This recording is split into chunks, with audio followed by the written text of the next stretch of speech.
Boyce Avenue. Welcome to the Backline. How are you today? Great, man. Thanks for having us. You're welcome. So how are you enjoying your trip to London? We love it. Great. This is our actually our 12th time playing this city, which is insane. It's like in the span of 7 years or so.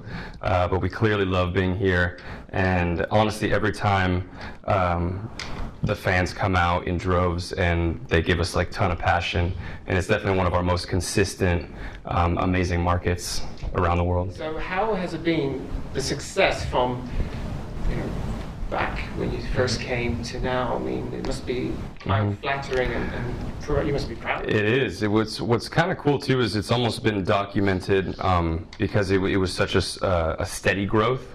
It's almost been documented by like the venues that we've played. Like when we first came here, we played Islington, and then we went to Scala, and then to Coco, and then Shepherd's Bush, and it all just kind of kept going up and up. And then for last night for us to play the Roundhouse was insane. It was amazing. Well, the Roundhouse is one of my favorite venues. It's great. It's incredible. I mean, for you it must have been absolutely amazing to walk out and to be playing such a venue. Well, we've never really, I mean, even in all the other countries and territories we visited, I've never seen anything like it. I mean, not only from a sonic standpoint, but like architecturally, the way that those columns are in the middle of the room and the way it's a perfect circle and everything, it's definitely a work of art. The place is crazy. Yeah, I love that it had like a balance of looking elegant, but at the same time it had like an edge to it, like a rock edge, which we love because we've played some venues that are gorgeous and very ornate, but it's almost more of like an old school theater vibe. I like that this had like a balance. It was really cool. So you're from Sarasota, Florida. Yes. And that's kind of famous for the Ringling Brothers. So Yeah. So when you were kids, did you always want to be an entertainer? Was it circus or band? I mean, Definitely not circus. Well, yeah, music. It was funny because at a young age, we were heavy into music, and then you get to like your youth of like the young teens, and it became all about sports. Like music wasn't as cool anymore. And then a few years later, it came back, and it just took over. We got bit by the bug. What was it? Was it you at uni, you finished, and then you're like, man, I missed that, or was it you went to a gig, or what kind of ignited that music? Well, we were all in kind of different phases because of just the age difference as brothers. But I started playing guitar. Fabian and I started, I was about 14 and he was about 15, 16 age. So it was kind of around that age. And Daniel was playing bass, played a little violin. It was like whatever we could do, play some percussion. And it was very much just for family at the time. But there was a show very early on that we did that was for like all of our school, like all of our peers. There was like 400 kids. And we played a song together live. And that was kind of a pivotal moment where it was like, maybe this could be more than just fun or hobby, like there may be something here. You were signed to a major, like Universal, and then you decided to go in and three-piece music, right? Three-piece records, yeah. Three-piece records. And you decided to go into this world by yourselves. Do you ever regret doing that, or was it just the best thing you've ever... I have zero regrets of being on the label or being off the label. Like it's like everything taught us. It was a brief time. It was only 9 or 10 months that we were on the label, but we learned, at least for our style. This label can work for other people, but for us, we learned a lot of like stuff that we didn't like about it, which strengthened the stuff that we knew we were doing well on our own. And it made us even more invigorated into really getting even more hands on it. But what was interesting is that we started off, part of why there was several labels interested in us was because we always had a very DIY approach, and we were always very hands on and doing it on our own. So we built up this following just by ourselves as brothers, and then we signed to the label because they saw there was already a fan base. So what was cool is that we weren't really afraid of getting off the label because we already knew that we had a plan and that we had succeeded before on our own. Yeah. I have a question from someone actually on Instagram, and it's from Jess.Thompson, and she asks, are you going to do a behind the song video for the new album? We actually have been we've actually been talking a lot about doing all sorts of new types of videos, and we actually started that initiative on this tour. We brought a videographer with us, and we're going to launch a series called Being Boyce, which will take our channel, we think, in not a new, I wouldn't even call it a direction, because we'll always keep doing what we've always been doing, but we're just going to supplement what we've been doing with a whole nother style of video making, and it's going to be more documentary type, vlog type video making. And one of the angles of that we'd like to pursue is to try to bring people behind the music a little more, whether it's the covers or the original music. And in particular, we'd like to do something like that for the new album, where maybe we do like an acoustic version of the song and we talk about what went into writing it, what went behind it. With some of the other music, it might be more going behind the scenes as we're actually creating it. But since the album already exists, we would just kind of be doing more of like a storytellers type thing. What's cool though is that we've been fortunate enough to have our own studio. Like we just recently finished a studio in our hometown, so it'll make it even easier for us to be able to kind of like go in at different hours and film stuff and really document the process. That's cool. And of course, the new album comes out, Roads Less Traveled, on 15th of April. So it's coming out soon. Yep. I mean, tell us about the album. Yeah, I think this album for us is very personal. Even down to the title, Road Less Traveled, it's very indicative of our career, of the whole, the way we've kind of taken this industry on. It's very unique, very untraditional, unorthodox. But sonically speaking, and even lyrically, I feel like it's a balance of the first two records that we put out. It's got like it's definitely our most dynamic album to date, from stripped down acoustic songs to really heavier up-tempo stuff. So we're excited because it's almost like we toured for several years off the first two records, and you end up learning different things that work, whether it's a ballad or an up-tempo song live, and you see gaps in your set of like, oh, I'd love to have a song like that. And I feel like this album really helped us fill a lot of those gaps. Speaking of songs on sets, of course you do a lot of cover songs as well. How do you feel about being like known as a cover band because you play a lot of cover songs? I mean, are you wanting to be with this new album coming out, people to be more like, okay, we don't have to play more covers, we just want to do originals? Or is the cover something you really enjoy doing? I think in the early days we were a little the cover thing was very bittersweet. It was kind of like we knew it was what was drawing people to us, but we felt like we had something to prove with our original music.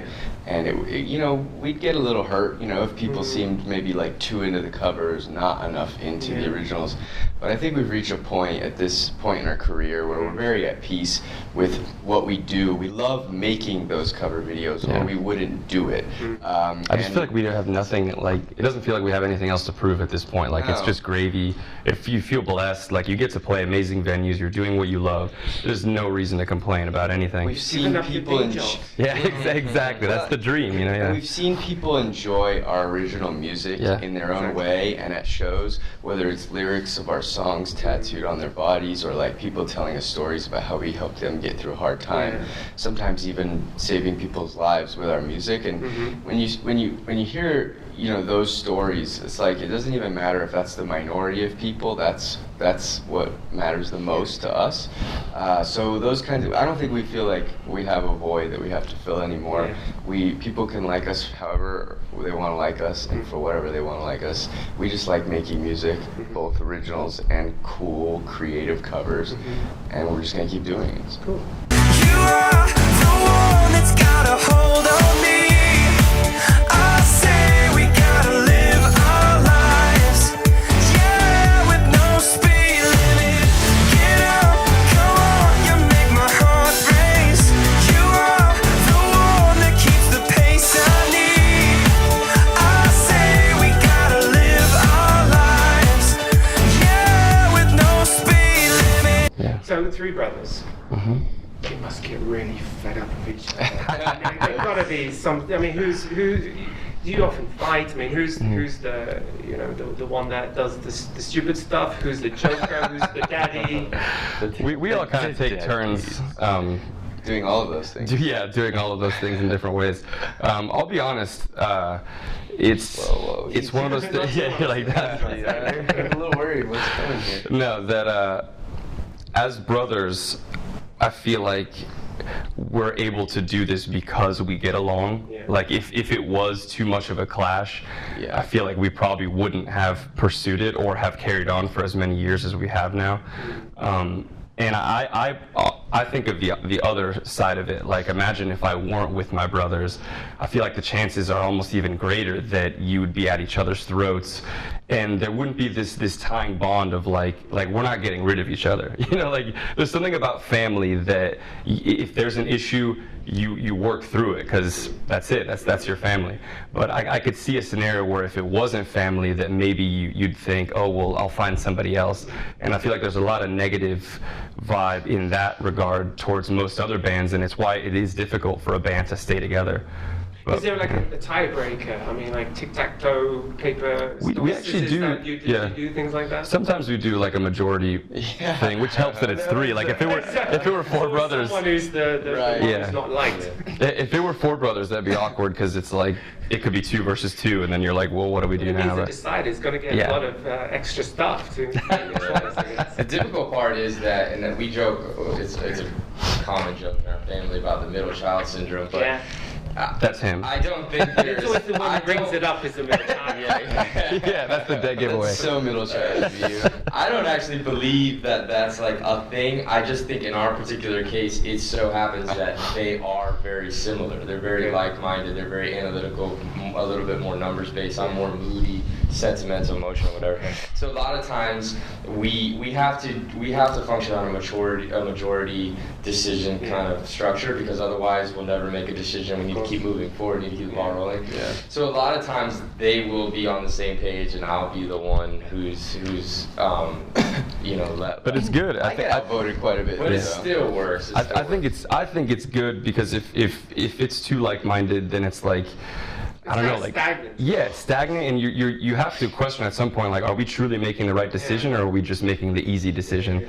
So I think it's a cool balance. I've realized, to be honest, over the years, even when we do fight, the ability to quickly bounce back and get over it. We've gotten a lot better, Is so unique, because it really is something that only exists in families, and that blood tie. Because what I found is that so many people, and not to sound like a jerk, but so many people over the years that are my brothers that I have such a difficult time working with. I've never met anybody else that I could honestly say, like, oh yeah, I think I could be a business partner with them or work for an extended period of time with this individual without getting frustrated. Well, like I'm just happy to hear that. Yeah. What would your advice be to new bands who are trying to make it? It's so difficult nowadays. No one's going to gigs. It's smaller gigs. The support in London, there's a big outcry against venues closing small, which is bringing up the new talent or the unsigned bands. What would your advice be to bands who aren't signed or upcoming? Yeah, I would say, well, if you're not signed, then you'd have to like go through the internet. Like that's the easiest way. And even just financially, if you're just starting out, not everybody has financial backing or enough money to be able to just get on the road and do a tour. It costs money, especially if you want to have musicians around you. So the internet's a beautiful thing to be able to just upload a video. And at this point, you could film something with your iPhone that's good enough quality to get your music out there. So at the lowest beginning level, just post something on YouTube, get your music out there. That's the whole point, is to share your music. And then to keep at it. Like, don't assume that it's going to happen magically. Like, it took us. We were fortunate that there was some traction, but if you go back and look at the numbers, they weren't like phenomenal at the beginning. It took time and years of hard work before you finally can step back and think, wow, we did it. I think what makes us work kind of too is just the ability to go with the flow and to not constantly want to buck the system, or if you see a change in the metrics or the system, to want to buck that. I mean, I think there are certain moments where it's important for you to make a stand and fight if you don't believe it's going in a direction that, if it's going in a direction that you don't believe in. But for the most part, if something changes, if there's a drastic change, we're usually pretty good. We may get frustrated at the beginning, but we're pretty good at being like, all right, we've got to embrace this. You have to keep pushing forward. We were talking to a story. Who was telling a story about the the digital robot that composed the musical. The interviewer in Leeds. So we were talking to this interviewer in Leeds, and he mentioned that like somebody created this machine that basically a robot that created a musical composition, and people went to go see that performance. So it was like, but we instantly start to think, okay, that's, some people would think like, let's fight that, that's going to put musicians out of business. But we instantly start to think, well, you know, how can we work in that system? How can we bought that robot? She wrote this last album for us. Exactly. So a last question, well, two actually. One quick one. What's the most embarrassing thing that's happened to you on stage? My recent one that happened. I did have like an embarrassing moment for a while, thankfully, but we were just playing a show in Cebu, I think, and I was like super confident. It was this moment that I just like grab the mic off the stand and start singing, like roam the stage, and like so cool. right, yeah. I was like, this is the cool moment. Just rip it off the mic stand like it's nothing. And I've done that like so many times, but we had like a different mic stand where it's not like as weighty. So when I went to like rip it off, it just flung, and the mic just went flying, landed like in the front row, and I'm just on the ground, like. And I'm supposed to be singing at this point, so it's like they're waiting for the verse. The mic goes flying, hits the ground. I'm just standing there like, What do you do on a mic? Like the band's, they're still playing. A singer on a mic. Yeah, I'm like, I'm powerless right now. Superman without a cape. So I walked over to his mic, like tried to finish the verse, and it was actually pretty endearing. But there was like this young fan that ran up, grabbed the mic, handed it to me, and it was like, it ended up being kind of like this cool moment. But at the time, I was like, how do you train for this? What do I do right now? But yeah, that was unfortunate. Okay, so Can you imagine if you had to like jump down? Yeah, or if you didn't have a mic, it's like, go yeah. get your own mic. Yeah. well, thank you very much for talking to. Thank you, man. And I wish you all the best, and hopefully when you come back to London, we can have a chat. Yeah. All the success within your album. I hope it goes really well. All right. Thanks, man.